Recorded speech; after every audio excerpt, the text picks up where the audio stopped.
नितिन जी आपसे ही होगा, आपने सबसे पहले जो ये टारगेट दिया था उसके एक्नॉलेज के लिए हमने ये बाइट चलाई है, और आपने इतने पहले और इतना बड़ा टारगेट, हालांकि बाजार में बहुत रिस्क भी होते हैं, उसके बावजूद आपने इतना बड़ा टारगेट दिया था। अब अगला पड़ाव क्या होगा सर?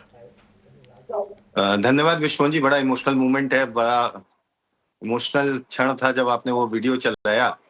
लेकिन मैं हमेशा कहता हूँ कि मैं पहला टारगेट हमेशा ईटी नाउ पे देता हूँ, क्योंकि ईटी नाउ जो है वो मेरा लकी चार्म रहा है। और 2025 में हमने जितने भी लेवल्स दिए, चाहे वो जून में 1,25,000 का हमने 15 अगस्त तक दिया, फिर हमने टारगेट रिवाइज किया 30 अगस्त तक, फिर हमने धनतेरस तक 1,50 1,55 का टारगेट दिया था आप ही के प्लेटफॉर्म पे सबसे पहले, और वो 30 सितंबर को जिस समय मुझे याद है ये अचीव हुआ।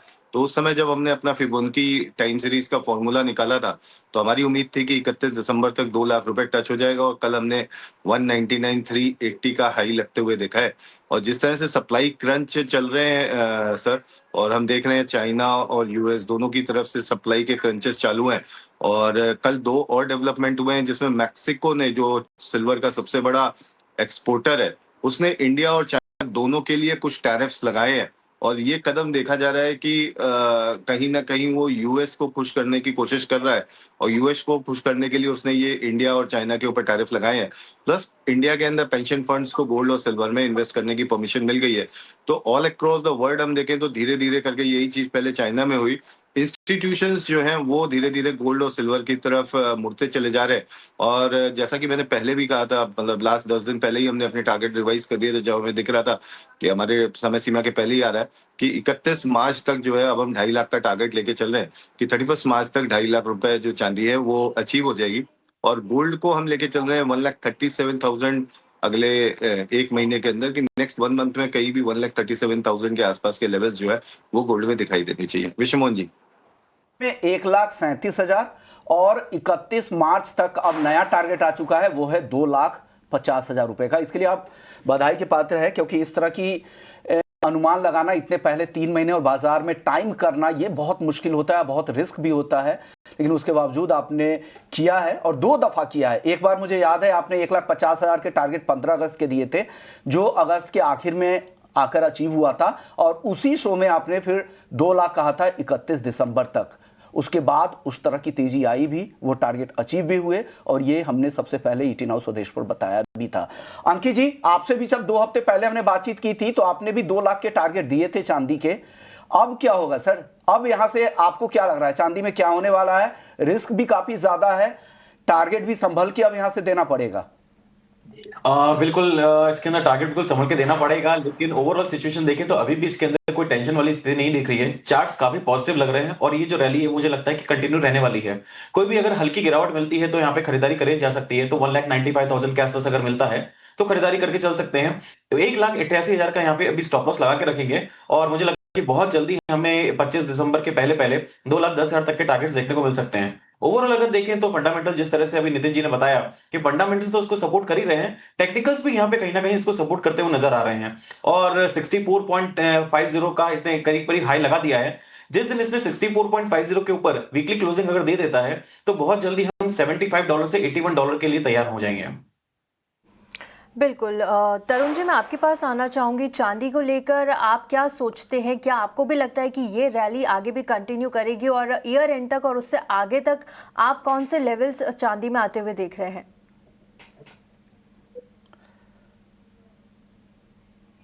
तरुण जी, आप सुन पा रहे हैं मुझे?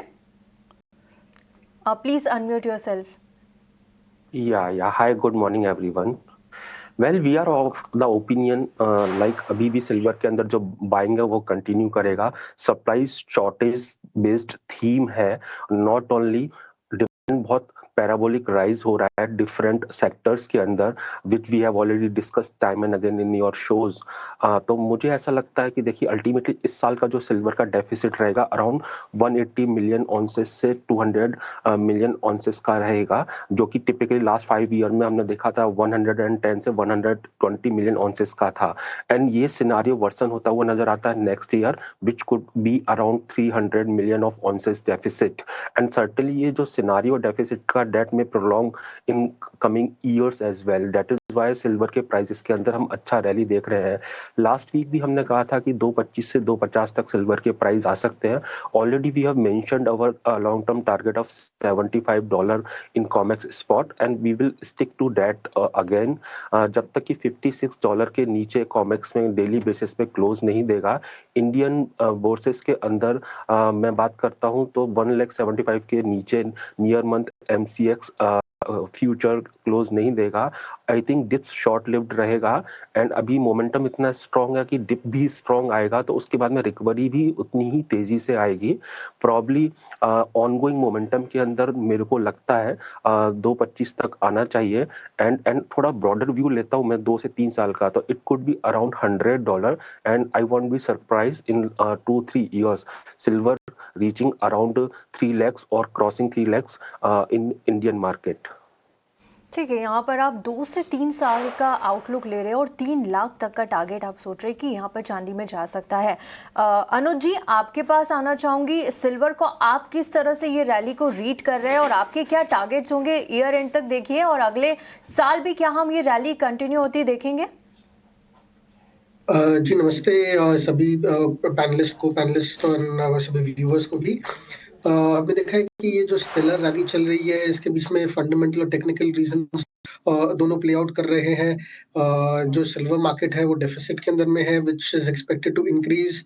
अभी जो पेंशन फंड्स को भी जो इंक्लूड किया है तो उसके वजह से, और जो इन्वेस्टमेंट डिमांड है एंड जो ये साइड से जो डिमांड आने वाली है तो उसके वजह से हम देखेंगे कि जो सिल्वर की डिमांड और इंक्रीज होगी। आउटपुट वी डोंट एक्सपेक्ट कि ज़्यादा बढ़ने वाला है। सप्लाई साइड जो है तो जो डेफिसिट है वो it is going to expand further. So आगे जाने वाले दिनों के अंदर में एक्सपेक्टेड है कि ट्रेंड ओवरऑल ऊपर में ही रहना चाहिए।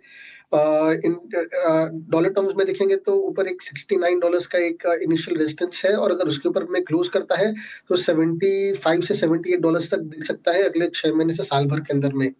अगर आप MCX की बात करेंगे तो एक कभी 1,98,000 आसपास चल रहा है। 2 लाख ऑलमोस्ट एक साइकोलॉजिकल रेजिस्टेंस है, और उसके ऊपर एक क्लोजिंग अगर देता है डिसाइसिव क्लोज तो शॉर्ट टर्म के अंदर में 2,10,000 से 2,25,000 तक के अंदर मूवमेंट देख सकते हैं। तो इस तरह के मोमेंटम आपको चांदी में आगे भी जारी रहेंगे, लेकिन यहाँ पर आपके लिए जो रिस्क है उसका भी ध्यान रखिएगा। हमने एक कल पोल भी किया था, हमने ब्रोकरेज हाउसेस से ये जानना चाहा था कि अगले 5 से 10 साल में चांदी कहाँ जा सकती है, क्योंकि अगर हम अभी शॉर्ट टर्म में देखें तो हो सकता है कि कोई करेक्शन आ जाए। इसलिए जो लंबी अवधि के निवेशक ये जानना चाह रहे होंगे अगर आज वो पैसे लगाते हैं तो 5 साल में या 10 साल में चांदी के भाव क्या हो सकते हैं, तो वो कौन कौन से लेवल्स निकल के आ रहे हैं। तो यहाँ पर 5 साल के लिए जो सबसे बड़ा लक्ष्य निकल के आया है वो है 5 लाख से 6 लाख रुपए का, और जो मैक्सिमम 10 साल का जो टारगेट आ रहा है वो है 12 से 15 लाख तक का, और एवरेज 7 से 9 लाख के बीच में 10 साल का टारगेट निकल के आया जितने भी ब्रोकरेज हाउसेस थे। और जो मिनिमम था वो 3 लाख के आसपास का अगले 5 साल में जो मिनिमम टारगेट था, और 10 लाख का जो मैक्सिमम टारगेट था वो 15 लाख तक भी आ रहा है। तो एक बड़ी तेजी आगे भी रहेगी जारी। हो सकता है कि उस बीच में करेक्शन दिखे, क्योंकि चांदी दोनों तरह के मूव देती है। गोल्ड को लेकर अंकित जी एक राय आप दीजिए, आप बताइए कि गोल्ड की चाल आगे यहां से क्या रह सकती है। हालांकि चांदी का मोमेंटम ज्यादा तेज लग रहा है, क्या गोल्ड आगे कैचअप रैली दिखा सकता है क्या? बिल्कुल, जो फेड की बैठक के पहले गोल्ड ने बहुत एक स्लगिश मूवमेंट दिया था और ये काफी एक रेंज में ट्रेड कर रहा है, लेकिन अब मैं यहाँ पे मान के चल रहा हूँ $41-60 को तोड़ना काफी मुश्किल रहेगा, और इसके अंदर जो स्ट्रेंथ है वो कंटिन्यू रहेगी। तो इवनिंग तक मुझे लग रहा है कि 4300 43 से $25 तक के टारगेट्स इसमें देखने को मिल सकते हैं। लेकिन अगर मैं थोड़ा सा इसका लंबा नजर रखूं 15 से 20 दिन का, तो मुझे लगता है कि जो अभी नितिन जी ने टारगेट दिया 1,37,000 का वो अचीव होते हुए नजर आएगा। कोई भी अगर गिरावट मिलती है तो डेफिनेटली 1,31,800 के आसपास में खरीदारी करी जा सकती है। स्टॉप लॉस जो रहेगा 1,30,000 का रहेगा। टारगेट में इंट्राडे या शॉर्ट टर्म की अगर बात करूंगा तो 1,33,500 तक देखने को मिलेंगे। ये टारगेट आपके आ गए हैं। अगर आज किसी को ट्रेड करना है नितिन जी तो क्या करना चाहिए गोल्ड में? विश्वन जी, अगर आज ट्रेड करना है तो डॉलर टर्म्स में 4240 तक की डिप्स का वेट करना चाहिए। 4240 4250 के लेवल्स आते हैं, वहां पे बाय करके चले। 4225 का स्टॉप लॉस लगाएं और ऊपर में 4290 4295 के आसपास एग्जिट कर लें, क्योंकि फ्राइडे है और चूंकि सिल्वर में हमने देखा है कि कॉमिक्स के अंदर मार्जिन्स बढ़े हैं, तो हो सकता है शाम को कुछ प्रॉफिट बुकिंग हमें गोल्ड और सिल्वर में दिखाई दे सकती है। ठीक है तरुण जी, आपके क्या विचार है गोल्ड को लेकर? आप किस तरह की सलाह देंगे आज सोने पर? वेल लास्ट वीक भी हमने कहा था कि 4160 ब्रेक नहीं करेगा, हाई पॉसिबिलिटी है जो 1 वीक का कंसोलिडेशन है 4160 से 4265 हायर रेंजेस पे ब्रेक होगा, वही हुआ। फेड की मीटिंग प्राइस्ड इन इवेंट था। साइमल्टेनियसली जो उन्होंने $40 billion short term treasury buy करने का प्लान किया है to provide the liquidity in the market, जिसकी वजह से हमने देखा short term 2 years bond yield नीचे आई है, which is also supportive for the gold. Simultaneously broader जो डॉलर का आउटलुक है अभी भी वीकर है, एंड यहाँ पर we should not be forgetting कि मई में ट्रम्प जो अलाय हैं केविन हसेट, वो अगर रिप्लेस करते हैं जेरोम पवेल को, तो there could be higher pace of rate cut going forward. Labour market already बेकार है, हमने ऑलरेडी देखा जॉबलेस क्लेम 4.5 ईयर्स के हाई पर कल रिलीज हुए। 16 तारीख को जब आएगा non farm payroll data, that will also show कि वहां पे कितने कट हुए हैं। इस साल अब तक हमने देखा है 12.5 लाख से ज्यादा यूएस के अंदर जॉब्स गए हैं, इतनी जल्दी इंप्रूव नहीं होना। दो उन्होंने अपने फोरकास्ट कर्व में बोला है कि नेक्स्ट ईयर इन्फ्लेशन मॉडरेट होगी एंड ग्रोथ बढ़ेगा, बट अभी भी इन्फ्लेशन जो यूएस के अंदर है एलिवेटेड लेवल पर है। मुझे ऐसा लगता है 4100 के अंदर कॉमेक्स स्पॉट जब तक ऊपर चल रहा है उसके नीचे क्लोज नहीं देगा। प्रॉब्ली अभी वेरी शॉर्ट टर्म तो नया हाई बना ही देगा। 4500 लगता है मेरे को जनवरी तक आना चाहिए, एंड गोइंग फॉरवर्ड 2026 एंड तक probably 5000 can be reached. Indian market में 1,28,000 के नीचे जब तक गोल्ड का प्राइस नहीं जाएगा, dips should be bought, and मुझे लगता है it is gradually heading towards 1,40,000 to 1,50,000 going forward in the medium term. ठीक है, 1,40,000 तक मीडियम टर्म में आपको सोने के भाव जाते हुए दिखेंगे। अनुज जी, आपकी क्या राय होगी सोने को लेकर? देखिए, रेड कट के बाद हमने एक बूस्ट देखा था सोने और चांदी दोनों में, और फिलहाल सीमित दायरे में कारोबार करता हुआ नजर आ रहा है। क्या आप भी कोई टारगेट सजेस्ट करेंगे ईयर एंड तक? जी बिल्कुल। अभी हमने देखा कि रेट कट के बाद में जो डॉलर इंडेक्स है वो नीचे की तरफ ही फिसला है। 2 दिन के अंदर में हमने देखा है कि अभी 98.5 के आसपास लेवल्स पे आ गया है। अगर ये मंदी अगर बरकरार करती है, अगर 98 के नीचे अगर क्लोज करता है डॉलर इंडेक्स, तो हमें 96.5 से $96 तक का नीचे में दिख सकता है। अगर डॉलर इंडेक्स वीक होता है तो ये एक गोल्ड और सिल्वर दोनों के लिए पॉजिटिव है, क्योंकि वो इनवर्सली कोरिलेटेड है। तो अगर कॉमिक्स पे देखेंगे तो गोल्ड जो है 4265 का एक प्रीवियस स्विंग हाई था, वो कल ब्रेक किया है और उसके ऊपर क्लोज किया है टेक्निकली। और इसके ऊपर अगर टिकता है तो हम 4380-82 का जो प्रीवियस ऑल टाइम हाई था वहां पे देख सकते हैं गोल्ड को जाते हुए। नीचे में सपोर्ट रहेगा 4150 के आसपास में, और जब तक वो ब्रेक नहीं करता है इसमें जो स्ट्रॉन्ग अपसाइड मोमेंटम है वो इंटैक्ट रहेगी। और वो अगर वो 4380 अगर लेवल्स ब्रेक करता है तो हम नियर टर्म में 4500 से $4500 तक देख सकते हैं। अगर हम एमसीएक्स की बात करेंगे तो 1,32,000 के आसपास में आ गया है। इसके अंदर में अगर मीडियम टर्म में देखेंगे तो 1,28,000 का एक अभी बेस बन रहा है। जब तक वो ब्रेक नहीं करता है अपसाइड इंटैक्ट है। मीडियम टर्म के अंदर में इसमें 1,40,000 से 1,42,000 तक देखा जा सकता है। तो चलिए, गोल्ड और सिल्वर को लेकर आपकी एक मुकम्मल राय हमारे चारों एक्सपर्ट्स की तरफ से आ गई है। नितिन जी, आपका शुक्रिया कहेंगे और साथ ही बधाई भी देंगे, क्योंकि आपने सबसे 2 लाख का टारगेट दिया था, वो भी 3 महीने से भी ज्यादा पहले, जिस समय 1,44,000 का भाव था। चलिए, उम्मीद करते हैं आपका अगला टारगेट भी अचीव हो, लेकिन बाजार है, अपने रिस्क का भी ध्यान रखिएगा।